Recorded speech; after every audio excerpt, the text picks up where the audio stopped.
Hi, I'm Pastor Adam of South Church in Hartford. In this morning's message, we were taking the text out of 2 Kings chapter 5, which tells the story of Naaman, the commander of the Aramean armies.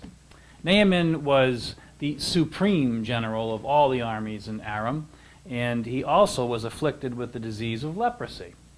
He goes to Israel to see one of God's prophets, Elisha, to get his leprosy healed. But the fascinating thing about it is that he was told to go to Israel by a little Jewish girl that he had taken captive on one of his raids into Israel. So here we have this young captive offering help to her captor. And I just found that fascinating this morning. Now he goes to Israel. He's expecting to pay for his healing. He has over $1 million worth of gifts that the king of Aram sent with him.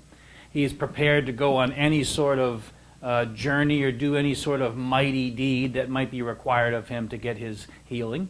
And he finds out that none of that is going to work. All Elisha tells him to do, go wash 7 times in the Jordan River. He can't believe it. I came all this way with all this money. I'm willing to do anything you're asking, and all you're going to tell me to do is go wash in the river? At first, he denies it. At first, he doesn't want to do it. He says, forget it. I want to do things my way. And isn't that familiar to some of us? I mean, here we are. We need help. We try everything else first. And then finally, we decide, well, let's ask God. So we ask God. And then God tells us what we need to do, but we don't like that. So we go, nah, forget it. We're going to do it our own way anyway.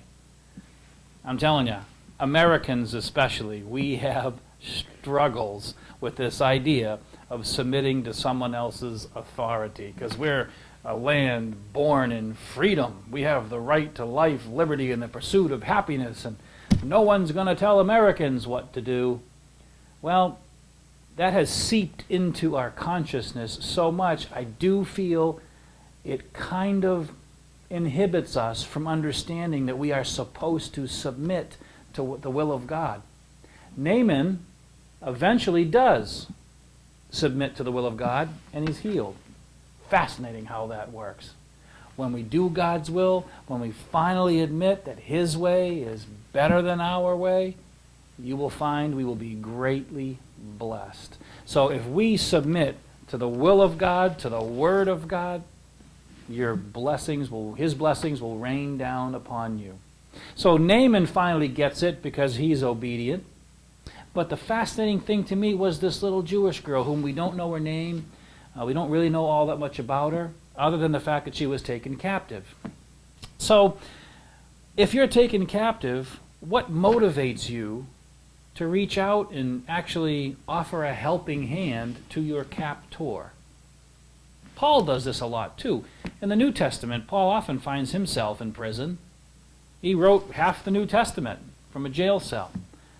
But rather than being hard-hearted, rather than getting angry, what you'll find more often than not is he shares the good news with his jailers. This little Jewish girl, the Apostle Paul, what's with these people? The same thing that was with Naaman. They were obedient.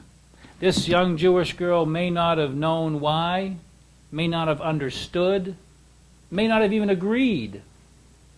But she was taught in Leviticus, love your neighbor as yourself. I bet you thought Jesus made that one up, but he didn't. He quoted that from the Old Testament, which he did a lot. Love your neighbor as yourself. And she was obedient, and that's what she did. She loved her neighbor by offering a solution to Naaman's leprosy, and she will be greatly blessed for it.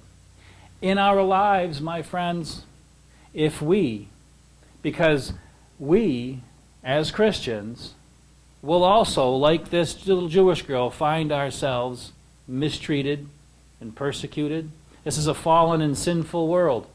And Jesus told us in the Gospel of Matthew that all nations will hate us because we are His followers. He told us in the Gospel of John, since He was persecuted, naturally they'll persecute us.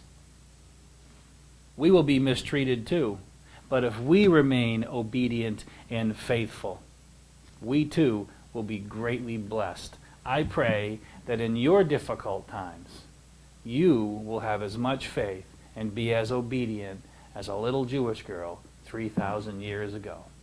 Until next time, God bless.